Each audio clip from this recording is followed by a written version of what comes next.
Hi everyone, this is Christina and I'm periscoping weekly from my organic garden located in San Diego, California. And I would like you to participate in my successes and my failures and also simply share the joy of gardening with you. So, as you know, for all gardeners, the weather is very important, and we are really kind of a little bit in trouble here in San Diego. The heat just continues and continues. And today, for example, we are having 89 degrees Fahrenheit, which is about 32 degrees Celsius. So it's pretty hot. I think we have reached that temperature by now, or here it is. I think it's almost 12 by now. I'm not even sure. So, and it has been that hot and hotter the last couple of days, and we had a little bit of a cooler period, but before that it was also very, very hot. So my point is plants really have to be tough here.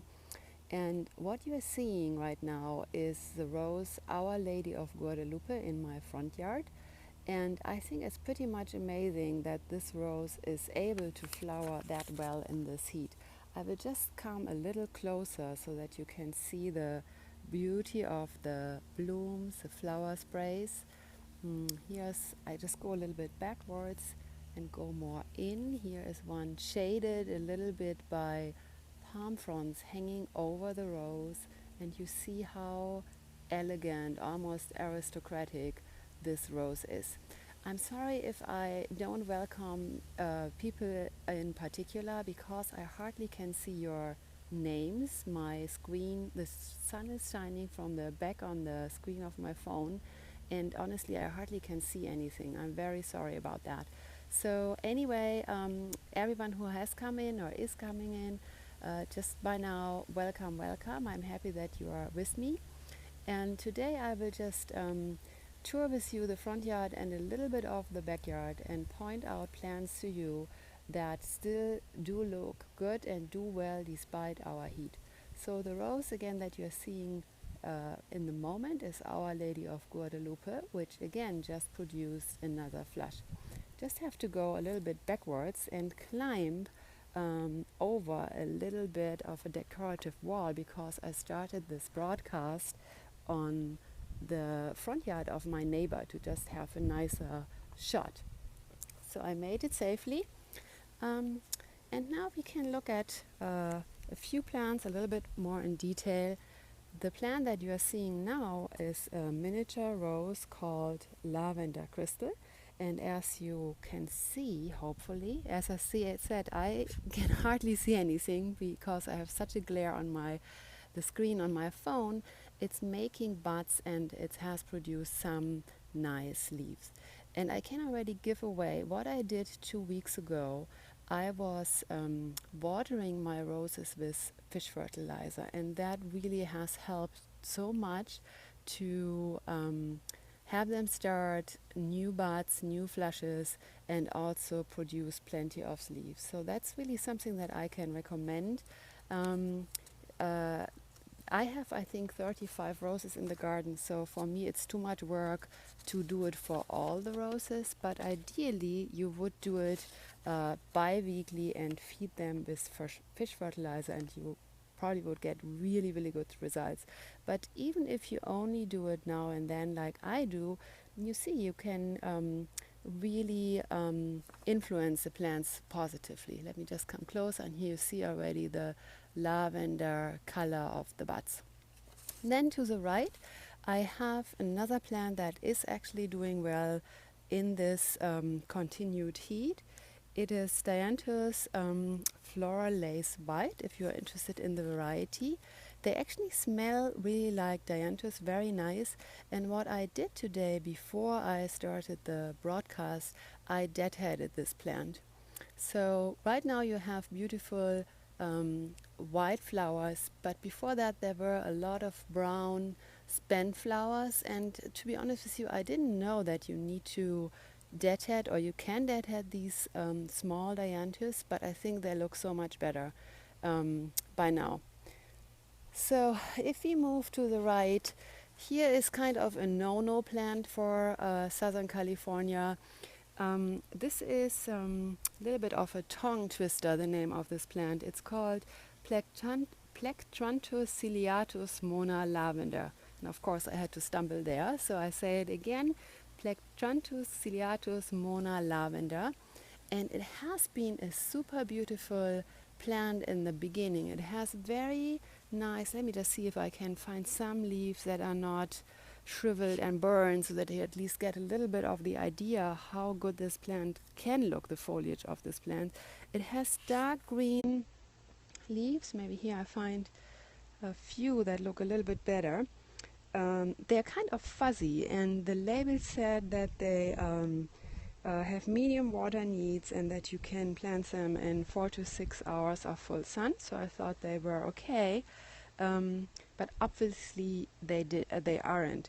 Just before I show you the whole bush, I just want to show you the underside of this plant, which is actually, do you see how dark purple the underside of the leaves are? I think it's quite interesting. And again, it was a nice plant, but by now it's really burned, dried, shriveled up, and I have made the decision that this plant has to go. It's just unbearable the way it looks, and this is one of my failures, people. So if you don't want to fall in the same trap, and you are living in a very hot climate like I do, Plectranthus ciliatus mona lavender, I think, is out. The plant just cannot take the heat. And it might be also that we have such a dry heat, so I should maybe narrow that in a little bit to my climate. I don't know how this plant would do in a humid climate. So let's just move on a little bit further in the front yard. Here again is the beautiful rose Our Lady of Guadalupe, this time shown from the other side, still blooming nicely and adding really good color to the front yard. So I have another one that I want to show you, which is also blooming nicely. And here I'm just, I got the fish fertilizer out that I used to show you. So as you see, this fish fertilizer, I think, is a good brand. It's from Grow More. As you say, Sea Grow Fish Fertilizer, and the formula is 511. And it's an organic based, all-purpose, deodorized, which is really important. I was reading the bottle and I was getting the bottle out of focus. So it's a deodorized fish fertilizer, and I have to say, fish fertilizer stinks. So if you have ever used it, it's not fun for 1 or 2 days. After that it goes away. But if you're a little bit sensitive there, so this deodorized fish fertilizer is a good alternative. It doesn't smell at all, even right from the beginning. And I got this one actually, I got a couple of bottles from the San Diegan Rose Society. They offer that for a really good price for members. So it really cuts into your wallet if you use stuff like that in bigger amounts, and that was just a good opportunity for me to acquire a fertilizer, fish fertilizer, that's very reasonable price. But I think the product is good, and I just want to mention I'm not getting paid to show this here on Periscope in any way. I'm showing it because I think it's a good product, and I just want to share this with you. Moving again up the walkway to the front yard, maybe some of you are repeated viewers, and then you are familiar with this salvia. This is Salvia Mystic Spires Bloom, and you see how floriferous this salvia is still flowering. It attracts bees and hummingbirds. I don't know if you can see it. There are some bees flying around, and I'm very happy with this salvia. Again, Salvia Mystic Spires Blue, and there's my little artificial hummingbird in there. If you like that one, I bought that, I think, last year from Home Depot if you live in America. There's one more rose that I would like to show you. So it's a little bit hard for me to get a little closer. So this, you also see how nice this rose is still blooming. This is White Mightyland, and again another rose that I just have been fertilizing recently with fish fertilizer. So I think it really pays off, and you also may be able to see how healthy the leaves are. The rose is producing a few more canes.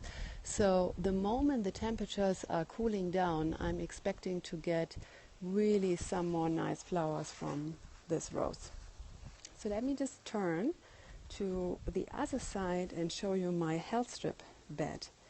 Wow, now I really hardly can see anything because the sun again is putting such a glare on my phone screen. So I just hope I hold it right.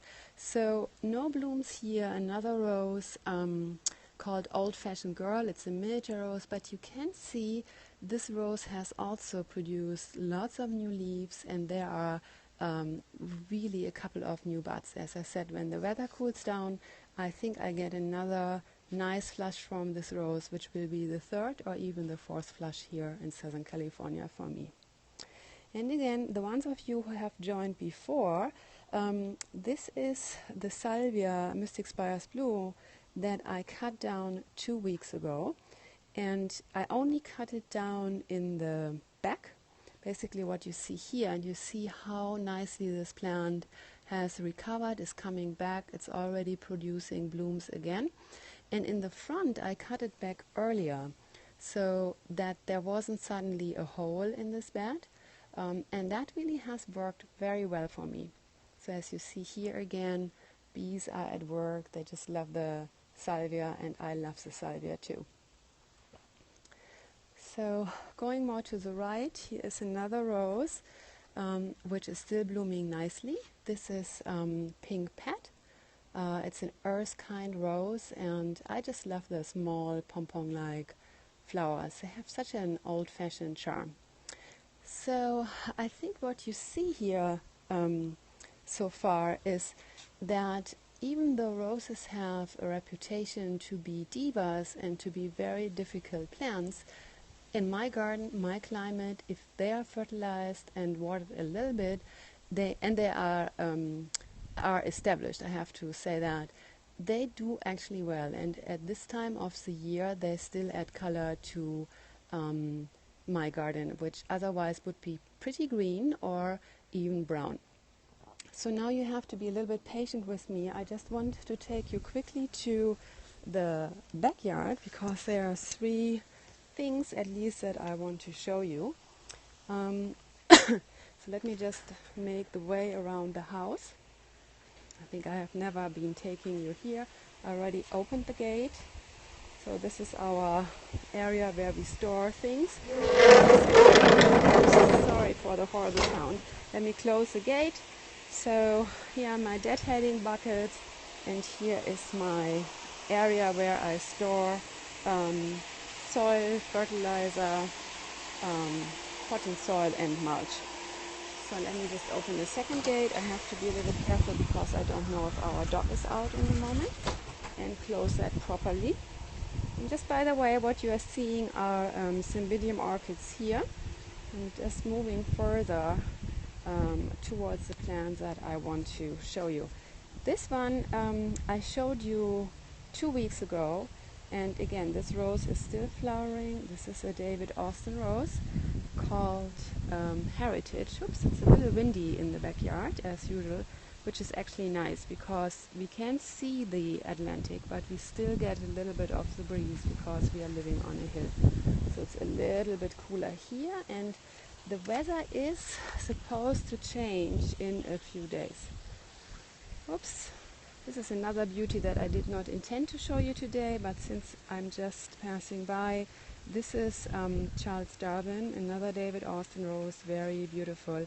And I think this rose has kind of a vintage look in the color. It's this pale beige apricot color, which I'm sure a lot of people may not like, but I like it actually quite a bit.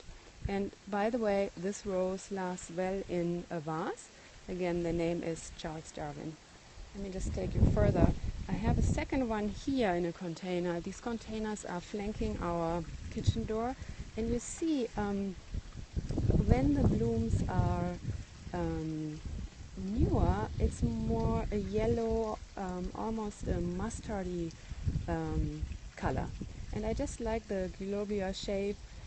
I think it's just a very, very pretty bloom shape in this rose, and this rose is very healthy for me and also very floriferous.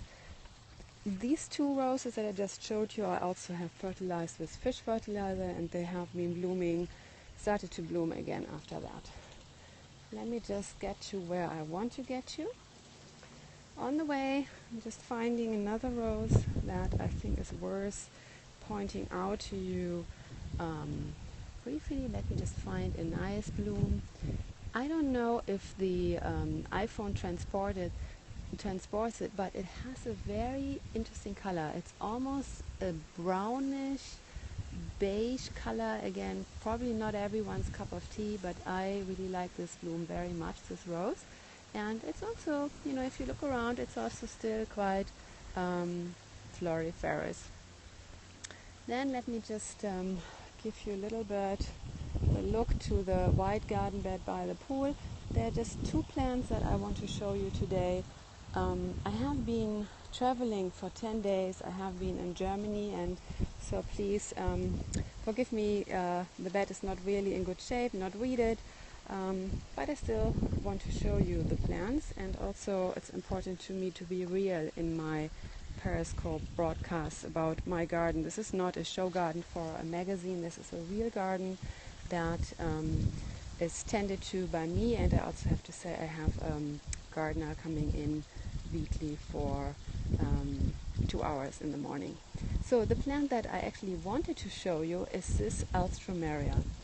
This Alstroemeria is just stunning. It blooms, I think, since 4 months with no interruptions by now. I think the blooms are very, very pretty, and it just keeps going and just adds color.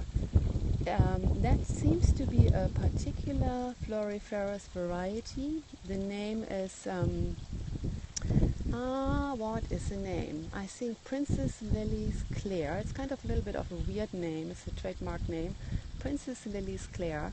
Claire is the name of that variety, and I think Princess Lily's is kind of a series of hybridized Alstroemerias, which are probably all good. I have seen them in red and in pink, so if you're interested in another color, then you may want to look for them. Very durable plant, very floriferous, and I certainly got a lot of joy for the money that I spent on this plant. So the last plant that I want to show you in this bed is something I think it's spectacular. This is my new ground cover, and the name of the plant is Dichondra sericea, or silver ponyfoot. And what's absolutely astounding is 10 days ago this was a very small patch, and somehow the plant now has really taken roots, and you see it's really in a very short period of time it has made such a beautiful ground cover. And again, I don't know if the camera shows that, but the leaves have a silver, bluish, grayish tint, very attractive. I think the heart-shaped form of the leaves is very beautiful, and I think that's one of the few plants that really thrives in our heat and drought. So if you're looking for a ground cover for a hot climate, I think this could be the one for you as well.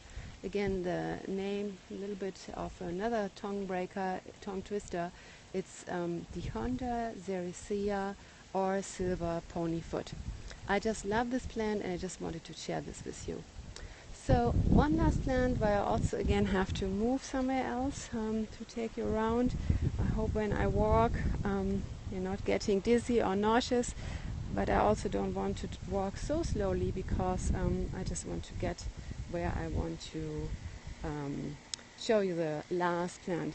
Again, something is just catching my eye. If you are into roses, you may like this one. This is Neptune. It's a hybrid tea rose, and you can see, let me just bend this cane a little bit over. Very lovely blooms. Because of the heat, they have gone over quickly, but this rose has a good color and is very healthy for a lavender colored rose, which is hard to find. For some reason, there seems to be a susceptibility for diseases going along with the genes of lavender colored roses. So some of the lavender colored roses are really a pain in the neck to grow because they have so much mildew and black spot. This one is a good one in my climate. So, almost finishing the tour. I'm taking you to my pot gateway, and here you see the reality. This is a lawn, hardly there, very brown, and I just hope if we get rains in the winter that this is greening up again, or in the longer run we probably need to take the lawn out. I hope you don't hear the air condition of our house as loud as I hear it right now. So this is the last plant that I want to show you. It's a daily that just started to open up today, and I have to say I don't know the name of the variety by memory, but there is a label. It is Siloam Double Classic Pink. So Siloam Double Classic Pink. And what I like about it, it's the double daylily, which I haven't seen too much. And it is ruffled, which you cannot see too well. Let me see, I see another one. It is ruffled, no, I'm producing some shade. It is ruffled in the outer layer of petals, but also in the inner layer of petals. And I know of that daylily that it makes at least 3 flushes a year, because that's the time that I have it in pots here. I just need to put it into the ground. So, we are at the end of my weekly garden tour. I hope you enjoyed it, and I hope you could take some tips with you. I just want to let you know that I will not periscope next weekend because I'm traveling again. But after that I'm back, and I hope that I can show you some more new plants and that I have been able to gardening a little bit more because the temperatures have been cooling down, so that I can show you really new and exciting stuff. Before I finish, I just want to point out to you, I'm also writing a gardening blog. If you Google under organicgardendreams.com, I repeat, organicgardendreams.com, you find my blog and you will see photos from the garden, my own garden. But what I want to point you to is I have done a blog post about a garden, a beautiful, beautiful garden in Germany that I just traveled to last week. And I think that's really worth looking at if you are interested. So one last time, the name of my blog is organicgardendreams.com. And I hope you have a look, and I hope you check in with me in 2 weeks when I do another periscope. It will be again on the weekend, either Saturday or Sunday, I don't know yet. And you're on the safe side. If you follow me, then of course you get a little tweet when I'm going live. Thank you so much for watching and joining. I wish you a nice rest of the Sunday, at least here in the US. And a good start of the week to everyone else in the world. Thank you so much. Bye bye. Until next time, hopefully.